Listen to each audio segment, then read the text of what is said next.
Faders of the Lost Art. All right. Welcome to Faders of the Lost Art. Yet again, another great edition, another great episode, another great day. Ken's in paradise, so another great day in paradise. Hey. My amazing co-host Ken Lewis, Bob Horn, Fareed Salamah, bringing you all the greatest and latest news, technology, plugins, techniques, all the craziness, what's going on in the industry. And today we have a special guest, none other than the creator, the brains, the founder behind Cloud Mics and the Cloud Lifter. I don't know if you guys ever seen the little blue box, the Cloud Lifters, but this guy right here, Rodger Cloud, is the genius behind that. So let's give a warm welcome to Rodger. What's up, Raj? Hey, welcome aboard, Rodger. Thanks, you guys. Such a warm welcome. Appreciate it. It's always good to see you guys. You know, it's interesting. Love that cloud lifter, man. Yeah, now it's synonymous. When people mention the SM7B, they always say cloud lifter right after it. Like you get one of those and you got to get a cloud lifter. That's what I use mine on. Well, yeah. I use mine on the UAD, the SD1, which is basically a 7B. Yeah, I mean, you can use it on great. A lot of things, but it's just funny. Like now, you know, back when we were all on Clubhouse, like whenever people mention 7B, SM7B, they mention the cloud lifter. So that's great. Well, very easy. Yeah, we're so grateful that it's been a good tool for people to create. So what all products do you have in total now? Like what's the whole line? Is it too much to mention, or I think the X might be the 6th cloud lifter in the series. Okay. And the X is it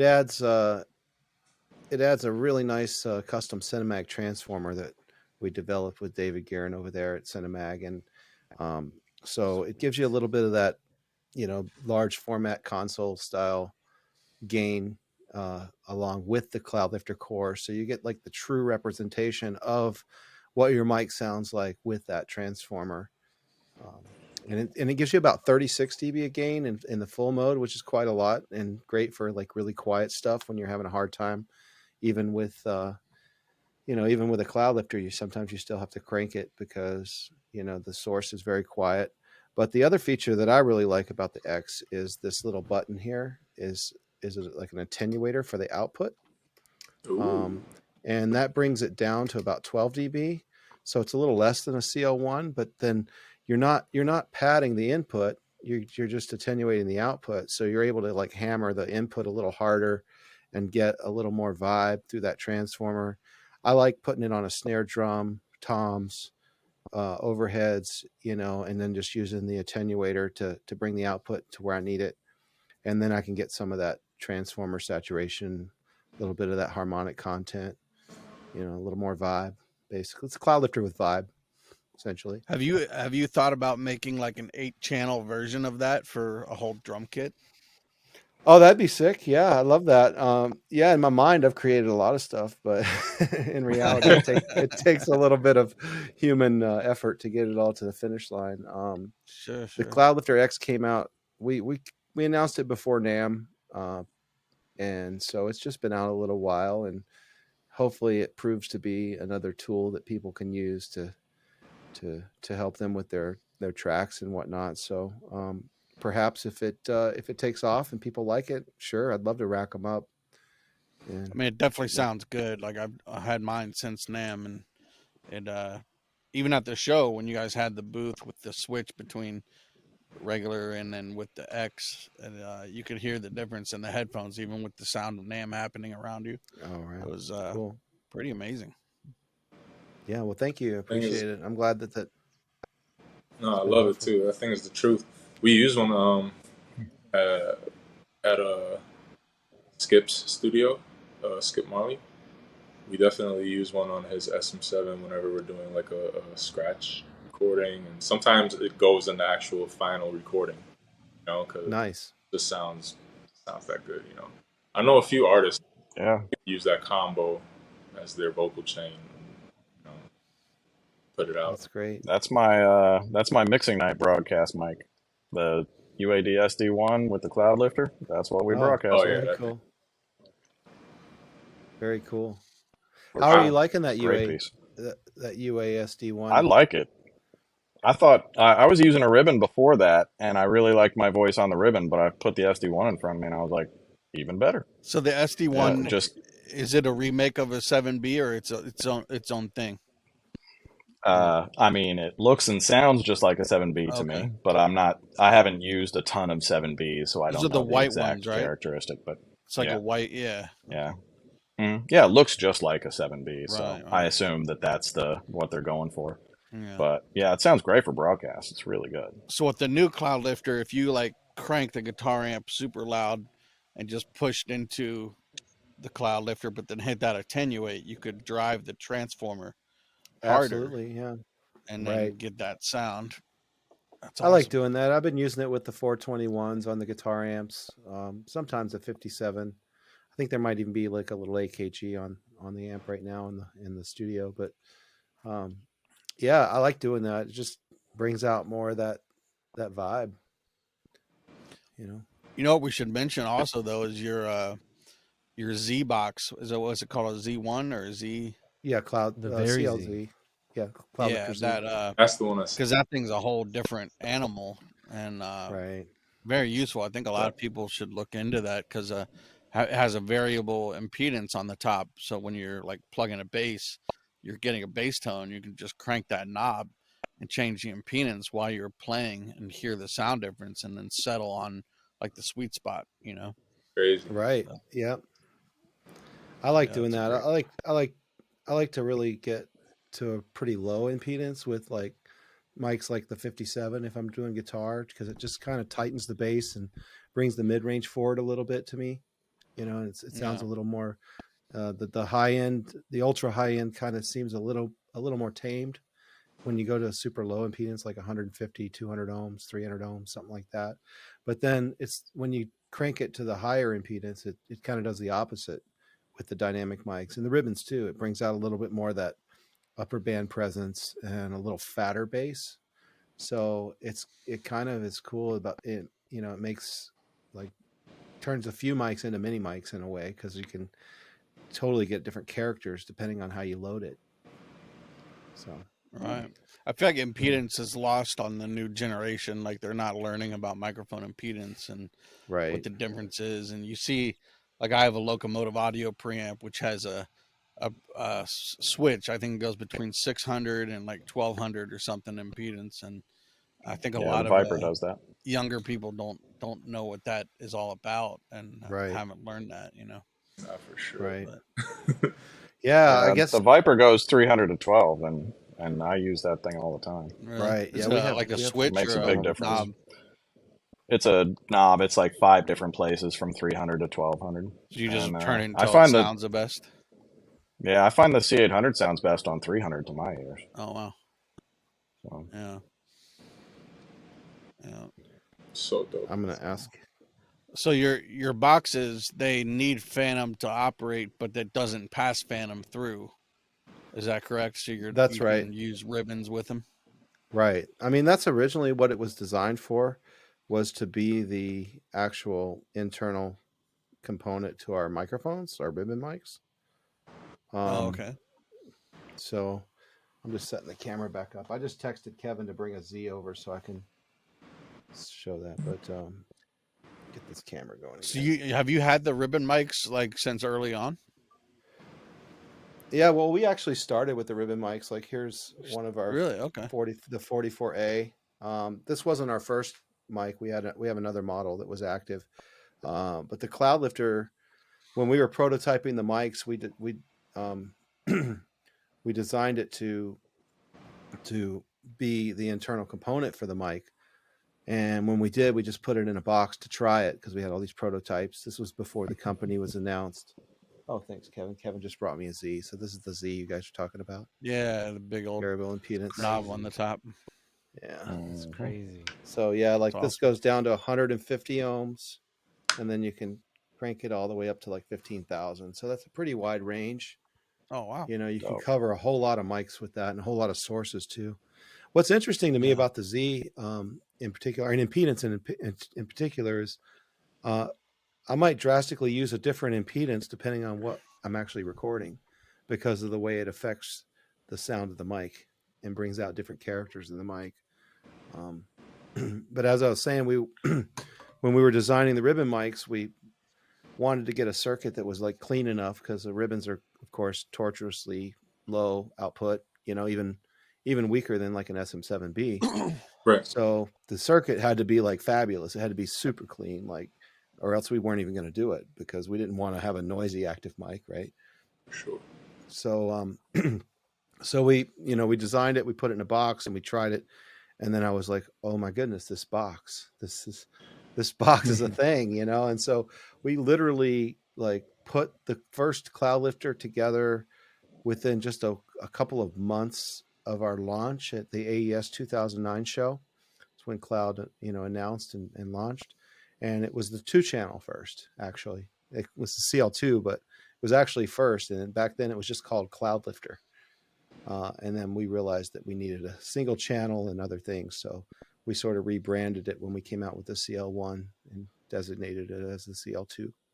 But this is the 44A, which is we've tried to take a modern take. Further. Oh, bring sure. it in the camera a little more. So This one has the voice music switch, kind of like a throwback to the old school, so you can like roll off the low end. It's down about 6 dB at 80, so it's good to get the plosives out and things like that, and kind of reduce the proximity effect a bit compared to having it in full frequency mode. Then you get that giant ribbon proximity. Question, Roger, do you ever have people, or have you ever tried to use the VariZ on the ribbon mic? How does that work out?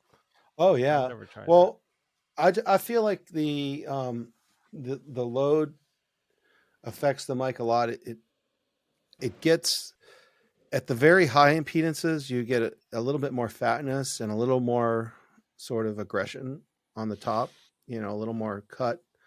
But sometimes I feel like that's a little too much. Like the bass, to me, at a very high impedance with a ribbon, I feel like the bass can get a little sloppy or a little, just a little out of control. So the regular cloud lifter is loaded at 3K, which I feel like is a good balance between some power transfer and some load to like tighten the bass just enough to get that, to bring out the true character of the mics. So and like I was saying earlier, if you go to a really low impedance, I feel like it brings the mid-range even more forward and sort of tames the bass response. But what's really interesting to me is when you put it like on a tube condenser, it's almost like the opposite. I feel like when you go to a super high impedance, it feels like it's taming some of the sibilants. Like we use it with our U47 here sometimes, and I just crank the impedance to like 15K, 11K, something like that, and it just pushes that sibilance right where I want it to go a little bit. Nice. So it's just interesting how it's almost the opposite with a condenser. If I go really low impedance, it seems even brighter in a certain way. So it's a fun thing to play with. And you mentioned the young people not really being tuned into that, and my question is, what can we do about that? How do we? Well, the funny thing is they are in tune with the cloud lifter because they all talk about it. Because the SM7, I would say the SM7, the Neumann TLM 102 and 103, and then maybe a couple Audio Technicas are the most popular mics that people that are starting out or just starting to rap and sing, they buy those mics, and the SM7 is one of them. And that all kids are on the internet, they're searching forums and watching videos and stuff, so they all know, like they know about the cloud lifters, but they don't know about the Z and the importance of impedance. I think that gets by a lot of people, even people that are professionals. Like they just forget about it and they just, oh, mic pre DI whatever, done. As long as they get a signal, and just the fact that you have the variable, to fine tune it is great. Just that much less work you got to do later. And of course provide you with a better sound. But so you have, do you have a 2-channel Z or just a 1? Just the one for now. So you have a 1-channel Z, 1-channel cloud lifter, 2-channel cloud lifter, and then on the X, what do you have? You have a 1-channel and a 2, or just a 1? Just a single for now. Single, okay. Just single for now. You also have and then like we a have, of course, have rack the space CL4. one, right? Right, that's the CL4. It has 4 channels, basically like 4 CL1s, essentially. Oh, okay. Mm-hmm.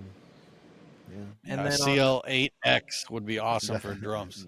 That would be cool. That would be sweet. So one time Yeah. we took a SM7 and the Very Z, and we had that thing sounded pretty sweet. Like Roger was saying, we were pushing it pretty hard and just kind of finding the sweet spot, and we made it sound like pretty close to an 87, just off of Wow. SM7. It was pretty insane.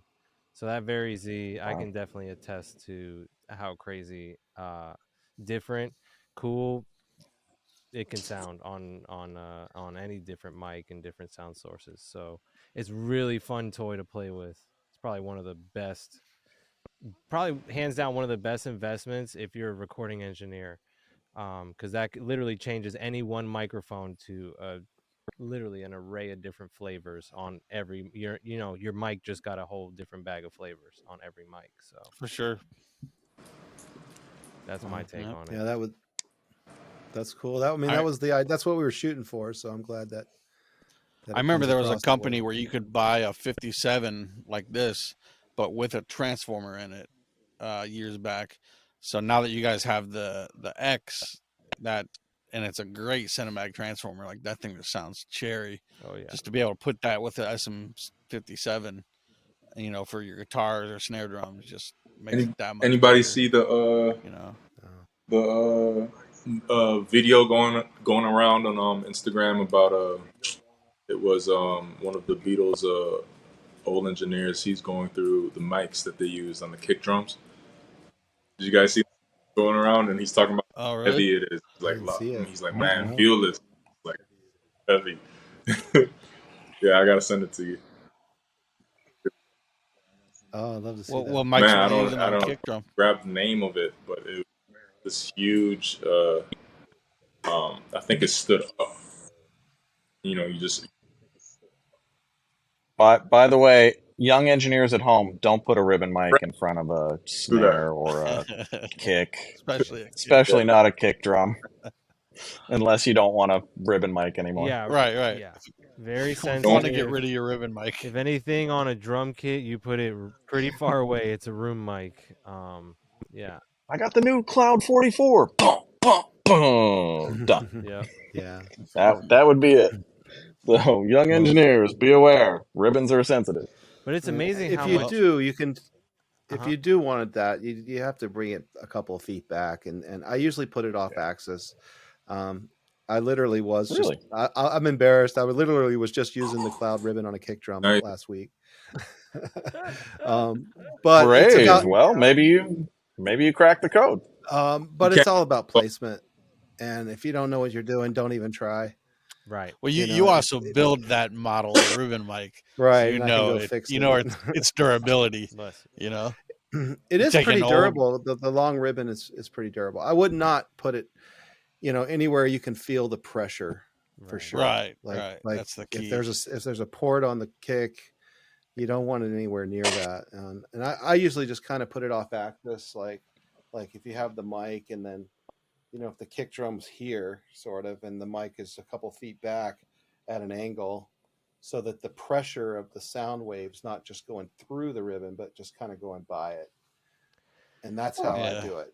I And- learned that from an RCA engineer. I was talking to a guy one time back when we used to do a lot of refurbs.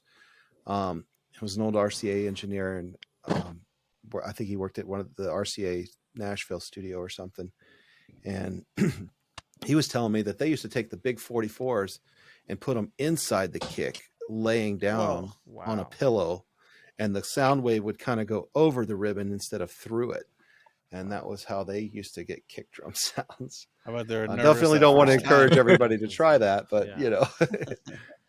So I wanted to just go over for all the folks that don't know the difference between a ribbon mic and any other mic, a condenser or a dynamic mic, is the capsule, as opposed to being a normal microphone capsule. It's a thin filament which is called a ribbon, and the ribbon, obviously vibrates, and then that vibration sends the electrical signal, whatever. But what's capturing the sound is a very, very thin filament, almost like, just to give an analogy, It's like a little strip of yeah, metal. almost like It's a a light fine bulb. aluminum. When you Yeah. like shake a broken light bulb and you're like, oh man, the little filament is broken. That's kind of in It's essence pretty. a comparable way to think about ribbon mics. So yes, they are actually probably one of the most Doesn't Royer sensitive mics doesn't out Royer there. have Right. make a pretty famous?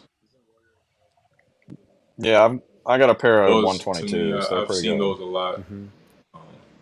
But yeah, you feed it Right. 48 volts I think out of here, right? the Out of here. Yep. yeah no. Unless you have Yeah, so it's Yeah. aluminum. It's a very fine aluminum in the case of the Cloud. Shure has those ribbon mics that were the old Crowley and Tripp that they kind of rebranded Shure, that have a Roswell light. It's a little bit Got you. more of a durable material. It doesn't have the same sound, but it's cool. But in the case of like the RCA microphones and the Cloud ribbons, it's a very fine aluminum, around 1.8 microns, so it's super thin. And if you take like a broken ribbon out of a mic and just drop it, it'll just kind of float for like, it seems like for 10 minutes, but not really 10 minutes, but it seems like it. So a micron is that the next unit below millimeter? I believe so. Like, They were mag super thin. it's back in the thinner day. than like human hair or something. Like it's That's Wow. crazy. really super fine. But we fully corrugate our ribbons. So, I mean, there's all kinds of people doing all kinds of different ribbons these days. Some of them are flat. Some of them have some corrugations at the end. Some of them have, like in the case of the Bayer mics, they're actually long waist corrugations. They're kind of strange. What does that Oh, but they do? hot work. dog corrugations. Mm-hmm. Yeah, exactly. Well, the corrugation. So in the case of the Cloud ribbon, it's like literally like a zigzag. It just kind of zigzags really, really hard. Kind of like you see acoustics Yeah. in the studio. You see all these. Well, it's kind of the same idea. It sort of gives you that pattern that is gives the ribbon a little more flexibility. So when it moves, it'll snap back. It won't stretch quite as easily. We pre-tension our ribbons, so when we're building the mics, we sort of pre-stretch them out so that they don't have any more initial stretch to go. But not too much. It's a fine line. It's all of the ribbon work's done by hand. Kevin and myself do all the mic work here. But Insane. so what it does is it just gives you a little more flexibility. That's why I'm able to put the Cloud kind of in front of a kick with proper placement, because the corrugation pattern is really flexible and it just snaps right back. And it sits in the mic. It's a longer ribbon. It's like 2 inches long, and it's just got some flexibility and durability too, with proper placement. And what that does is it really helps it attune itself to the finer frequencies. Like thicker ribbons over 1.8 and ribbons that aren't fully corrugated, they don't have as much top end response because they don't have the sensitivity to vibrate to the sound waves, the finer sound waves, the fast ones, above 10K. Where the corrugated ribbon has a little bit more response in that range. And that's kind of why we put the voice music switch on the 44A, so that you can get close to it and take advantage of the proximity effects without being overwhelmed by it, because the bass response is going to get a lot bigger, yet the sound is much different. So you're able to kind of get a different tone and a different sound. And for young engineers out there, proximity effect is the closer that you get to the microphone source, the more the blow end rises in the microphone. Right. So And it if can be you want way a too lot much. of low end on your voice, I you gotta, typically you want to be maybe 6 to 12 inches back. Right. I mean, the SM7 even has Yeah. that to some degree when you get a little bit very close to it. You hear the characteristic. difference. But Yeah, when you get close. But much more with the ribbons, because ribbons are physical things that have a lot of movement to the sound waves. So that sound pressure, like low frequency material, moves the ribbon physically much more than high frequency material. And that's why when you get close to it, it can be kind of overwhelming. So, if you don't have like a switch like on our 44A, you can just high pass it, you know, sometimes you have to high pass it a little deeper. You know, right, take it up to like 120 or something, just to kind of like tame so it doesn't sound so much, you know, the plosives and the overwhelming frequencies, to allow that Ken, are top you end to looking at come the through ocean? better. Yes. I got pelicans flying by my window right now. So Dude, Ken is yeah, in I'm watching the yeah. seabirds go by. Ken is in Ecuador right now. Yes, sir. Yeah, I'm down at my Wow, that's studio pretty down cool. here. Yeah, I'll give you guys a quick. I don't know how to turn my camera around anymore, but that's my view out the bedroom. I kind of feel like I There you should go. plug this Gorgeous. microphone in so you Wow. can hear what we're talking about. That's crazy. That's nuts. Sweet. Hmm. I could definitely mix a record I there. don't know what you're Yeah. seeing, but I'm assuming it's pretty. Wow. Yeah. So yeah, that's my rough life down in Ecuador.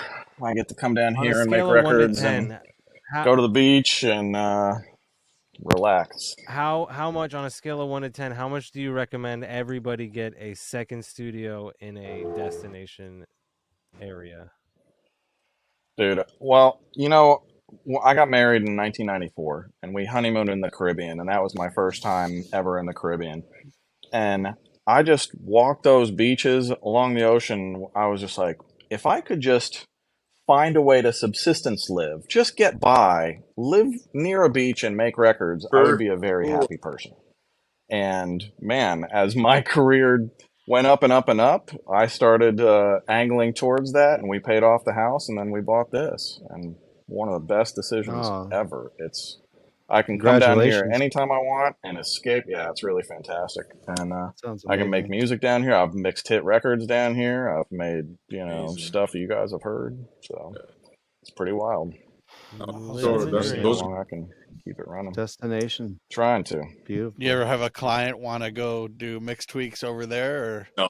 No, no. no? I usually bring clients down. Like I bring artists down to write. I Oh, think okay. that's Oh, the very main cool. use of here. I can mix down here. I can do virtually anything I can do back home. But when I bring artists It's and a writers vibe. down, we're just trying to Can make you music. Oh, I mean, gotcha. Fantastic. it's such a vibe, man. It's such a creative environment. Like you just being here, you just feel inspired, and you're kind of away from everything, and then you just have the ocean and nature. It's a super inspiring Incredible. vibe. So Incredible. yeah, I'm lucky. Nice. So as much talking about the ribbon, I decided to go ahead and hook it up. So now you're Oh, hearing it. nice. So this is the That is 44A, excellent. and we were Dude. talking about the proximity Sound. effect. So this is the voice mode, and like if you kind of get over to the side of it like this, you can get that proximity effect without the pressure. If I come this way, it sounds a little different. Way more What's interesting to plosives. me about ribbons in general is to me they're like extensions of a person's voice. They're almost like musical instruments in themselves, except they don't create the music, they just capture it. And with the ribbon, you know, people learning how to work with it and find that tone, and work with it and think of it kind of as an extension of their instrument, I think is where I want to try to bring the young people coming up, so that they can learn to work with these wonderful tools that are available, without It's nice feeling and warm intimidated by sounding. them. Yeah. So that's the I always voice mode. find that. Yeah, I always find ribbon mics feel the most real. Like you put it in front of something, and whatever you capture, it catches the vibe and the essence of it. I feel like most of the time better than even like a C800 or something like that on the right source. It's just, I don't know. It's such a I real never really capture. thought There's of I something know that about it. sounds there's no rules, but I never thought of them for like vocals. I've always thought of them for like delicate instruments or like harp Oh, or something. Guitars. But I'm sitting here yeah. like, Try it sometime. blowing my own mind, thinking like, man, can you imagine how vocals sound through, you know? Oh yeah. Actually, when the AEA N22 came out, Yep. maybe a decade ago, it's a long cylindrical silver mic, and we featured that on an episode of Pensado's Place, and I had an artist I was developing singing to it right in the middle of the live room, and we thought it was going to be like really roomy because ribbons are bidirectional polar patterns, and it wasn't too roomy, and it sounded amazing. Crazy. And those Did things are they, only like $1,000, you know. So were they like ribbon right mics up on are it? great for vocals. Right. Well, that, Yeah, right up on it, and no pop filter, you know, just going for it. And I think the modern ribbons, they can just handle the pressure a little better, Right. and you know, it sounded great. For It's like sure. maybe needed a little bit of top end in the mix side, but Have not a crazy amount, you know. So I feel And they like take to modern it really ribbons are well. good for Yeah. vocals nowadays, you know. They're just Right. unique, you know. It's not a traditional sound. have you guys you know, ran that into you hear any? every day, but Of course you have you know. over the years, but so I've definitely encountered artists distorting the capsules like on my and Sure. oh I man, find rappers I'm just do it actually quicker than singers. you know because mic control is still important. Like Yes. if you see a singer sing live, they're when they get loud, they're pulling the mic back, and then you get quiet, and like I think that still Right. translates into the Right. studio. But when people get in the Sure. studio, well, I guess nowadays they get in the studio, they forget about that, and they're just like on the mics and yelling in it, like even like, or I'll see people push. Sure. They I be see them. kissing that pop filter, bro.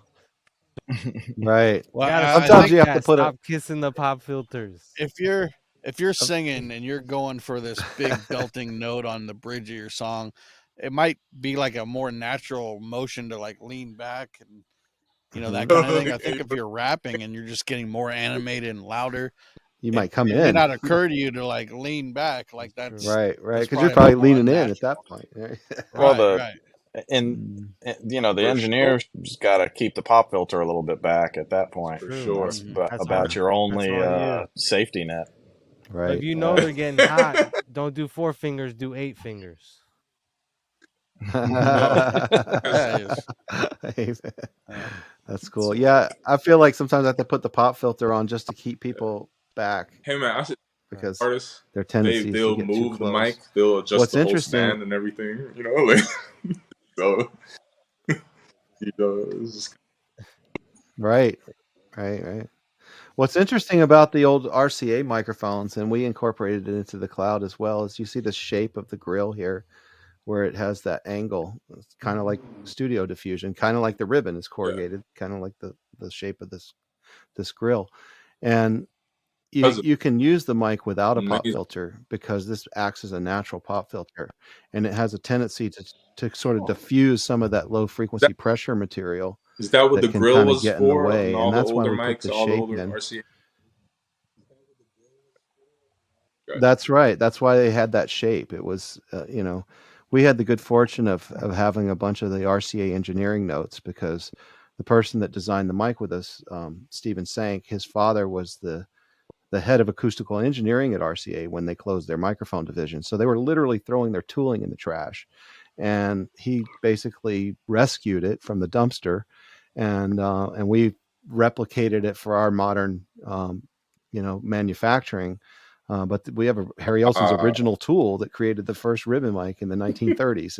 It's beautiful. It's an amazing Wow. thing. Wow. And there's a famous You should- picture of Sinatra in front of one, and there's no pop filter at all. right. Yeah.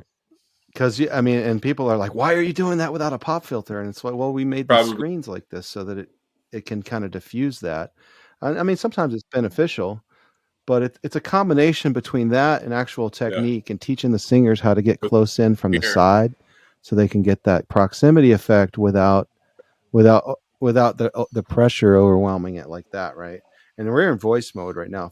If I put it in full frequency mode, it's even more, there's a lot Oh, yeah. more weight to it, That's a lot bigger. and which is useful for some singers, really little thin voices and stuff like that, right?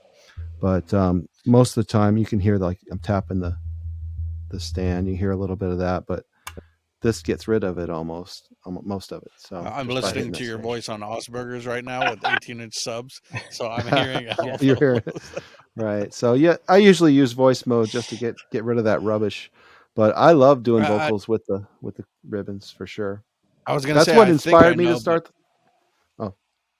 I was just gonna say, I know that kids, I mean, a lot of people, like besides engineers that record themselves or record artists, producers, songwriters, they all just think of a mic as this thing that you point and it picks up the sound. Like most people don't know the nuance of placement inch by inch. Like, you Right. move a microphone 1 inch at an angle or up or down or something, it can totally change the sound. Absolutely. And it really becomes an art. Like people like Al Schmidt and, you don't have to eat the mic. You don't have to put the acoustic guitar right here. You don't have to put it right here on the speaker. Sometimes that's the great thing to do, but Sure. there's an art to Whole moving different the tone, mic man. back and forth, up Absolutely. and down, and at Some an artists are angle good and at off hearing it axis. though, and like Yeah, I've had exactly. artists even tell me like a little more gain on the pre, just because they don't hear the like the harmonics or whatever the nuances that's produced at that gain. You know what I mean? Like they're just like, oh, it's not. I don't feel that.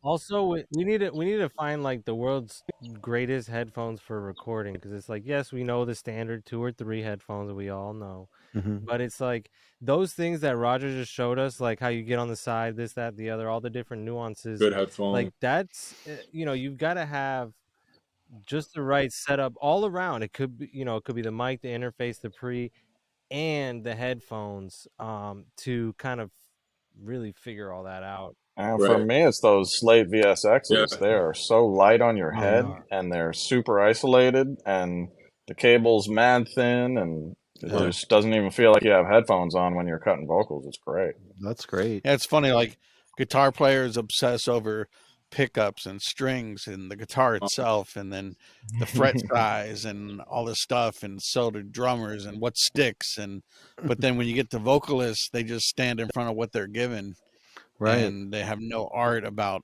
how they're standing in front of it or how they're Right. operating their voice in front of it. It's just funny, that disconnect of You ever get instrumentalist and vocalists that vocalist. go Right. they do the I can't do it, That's but it's like Yeah, it's the yeah Oh yeah, The warm up sounds. yeah yeah, The warm up they sounds. buzzing Yeah, their yeah. yeah. lips and stuff. There's That's At funny. least they're doing that. At least they're warming up. Yeah. Yeah, right. Right. it's funny. Yeah. That was my favorite. What'd you say? I Oh feel no, like I'm just warming the up. educational. I mean, I feel like educating people about, especially singers and rappers, about mic and mic technique. And I've got my philosophy on microphones is this: I don't really believe in a better mic or a worse mic. I think all mics are good for something, and it might be better for this thing, or that thing, but each one has their own unique character and voice. And if that expresses what you're trying to express, then it's the right mic for what you're trying to do, obviously. For So sure. that's kind of the approach that I take to it. And, it was actually using the old RCA microphones that inspired me and made me want to start Cloud in the first place, because I realized I could get a different sounding vocal that had a different kind of character to it that was way different than the condensers that I was using. Um, and then I realized you could EQ the ribbons to even dramatically without significantly adding a lot of artifacts, because they just take to the EQ so well. They're just so smooth in the way that they capture. And it's because that the ribbons themselves are very much like an eardrum. So they're physically moving transducers that capture the sound waves based on the vibrations, as opposed to like a condenser mic that has the really tight foil and the round capsule. Those Hmm. condenser mics tend to resonate in the upper band frequencies because of the tight capsule. It where ribbon mics have what I call like a free form impedance, like it's not really impeded by the being a tight capsule. It's got this movement that's just free form, with the sound wave. So the resonant frequency of a ribbon mic is like down around 8 to 10 hertz. It's really low, as opposed to a condenser mic where the resonant frequencies can be in like the 12K to 20K range. Small diaphragms are even higher. So So why did mics like the BNKs and the DPAs become like really important orchestral string mics, and they have the little tiny capsules, but they're still condensers, they're not ribbons. right. Why do you think those became popular for strings and orchestras and not ribbons? It's quiet. They are quiet. quiet, and but the small diaphragm capsules push the resonant frequency outside of the range of hearing. So Oh, really? the resonant frequencies are probably up in the 40-50K range. So you're not really hearing it like you do with the larger diaphragm condensers. You hear more of that peaky, which can be a good thing if that's the sound you're looking for. But I think that's why the small diaphragms, Long the little miniature condensers, P6-ish, like sound the so 8-ish good K, on like those kind it's of the instruments. sibilance area, and Oh, it gets so harsh sometimes. The sibilants, right? Man, Guys, one thing I would say is I'm totally all for educating singers on how to best work the Right. mics, but Hmm. not when you're about to record them. sure. Right. yeah. If you have a singer, Right. they are probably so in their head already Mm. that they're thinking about, you want to keep their focus 100% on their performance. You don't want Right. to throw a whole bunch of other things at them to make them have to Sure. split their brain between performance and physics. So Yeah. keep that stuff for the other parts of the session when you're not actually trying to capture something great.